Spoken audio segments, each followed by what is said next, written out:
The crimson sun of Kepler 442b cast long shadows across the crystalline forests as Dr. Sarah Chen made her final equipment check. 3 months into humanity's first xenobiology expedition on this distant world, she had grown accustomed to the planet's peculiar rhythms, the singing trees that harmonized with the wind, the phosphorescent moss that painted the night in ethereal blues, and the creatures that seemed to exist at the very edge of possibility, but nothing had prepared her for the umbral panthers. These magnificent beings stood nearly 2 meters at the shoulder, their midnight black fur rippling with bioluminescent patterns that shifted like aurora across their sleek forms. Unlike Earth's great cats, they possessed an intelligence that bordered on sentience, using complex vocalizations and coordinated hunting strategies that suggested a sophisticated social structure. Sarah had been observing a particular family group for weeks, a female she designated as Luna and her 3 cubs. The cubs were extraordinary, their eyes holding a depth of understanding that made Sarah's scientific objectivity waver. They seemed as curious about her as she was about them, often approaching her research station with cautious interest. That's why the discovery on the morning of the 47th day struck her like a physical blow. Luna's anguished calls echoed through the forest, a sound so raw with grief that it made Sarah's heart clench. The panther paced frantically around the denning site, her bioluminescent patterns flickering in distress signals Sarah had learned to recognize as extreme agitation. The cubs were gone. Sarah immediately activated her comm unit. "Base, this is Chen. We have a situation. The panther cubs from Observation Site 7 have disappeared. Beginning search protocol immediately." Commander Rodriguez's voice crackled through the static. "Negative, Chen. Category 4 storm incoming in 6 hours. Return to base immediately." Sarah looked at Luna, who had stopped pacing and was staring directly at her. The panther's eyes held something Sarah could only describe as a plea. "Sir, I need more time. The mother is—" "That's an order, Doctor. Storm's tracking to hit your location with winds exceeding 200 kilometers per hour. Move out now!" Sarah closed the channel and gathered her essential equipment, her mind racing. The cubs couldn't have wandered far. They were barely old enough to leave the den.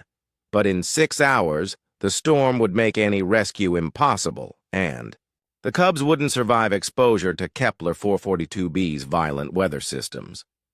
As she headed toward the extraction point, Sarah noticed Luna following her at a distance. The panther's behavior was unprecedented. She'd never left the denning area before, not even during hunting expeditions. Something was driving her to break every instinct. The first drops of acid rain began falling as Sarah reached the rocky outcropping where the shuttle would collect her. But as she activated her beacon, she heard it. A faint, mewling sound carried on the wind. She followed the sound to a crevice in the rocks, and her breath caught. The 3 cubs were huddled together, in the narrow space, soaked and shivering. They must have followed some small prey animal into the crevice and become trapped. In the rapidly deteriorating weather, they would freeze long before the storm passed. Sarah looked at her chronometer. The shuttle would arrive in 20 minutes. The cubs were too large to carry all at once, and the crevice was too narrow for her to reach them effectively. Standard protocol demanded she abandon them and evacuate. Instead, she did something that would later be studied in xenopsychology textbooks across human space. Sarah activated her emergency shelter, a thermal cocoon designed to protect a single human during equipment failure. She began modifying it, overriding safety protocols to expand its capacity. Then she crawled into the crevice as far as her equipment would allow. "Come here," she whispered. extending her hand toward the cubs. "I know you understand more than we think you do." The cubs hesitated, their large eyes reflecting the approaching lightning. Then the smallest one, the female Sarah had mentally named Star for her distinctive markings, crept forward and touched Sarah's gloved hand with her nose. That contact seemed to break a dam. All three cubs scrambled toward Sarah, and she carefully guided them out of the crevice. As the storm's full fury arrived, she activated the modified shelter around all four of them. For the next 18 hours, Sarah lay in the cramped thermal cocoon with three panther cubs pressed against her. Her body heat, amplified by the shelter's systems, kept them all alive as hurricane-force winds screamed overhead and the temperature dropped to lethal levels. The cubs' bioluminescent patterns had shifted to soft, rhythmic pulses that Sarah realized matched her own heartbeat. They were syncing with her, using her as an anchor point in the chaos of the storm. Their trust was complete and absolute. When the storm finally passed and the rescue team found them, they discovered something unprecedented in xenobiology: interspecies, thermal sharing behavior. The cubs had not just accepted Sarah's warmth, they had actively contributed their own bioelectric heat production to the survival matrix. Luna appeared as the shelter powered down, her relief palpable as she reunited with her cubs. But before leading them away, she did something that the rescue team's cameras captured and that would be replayed millions of times across human space. She approached Sarah and gently touched her forehead with her own, a gesture unmistakably recognizable across species lines as gratitude.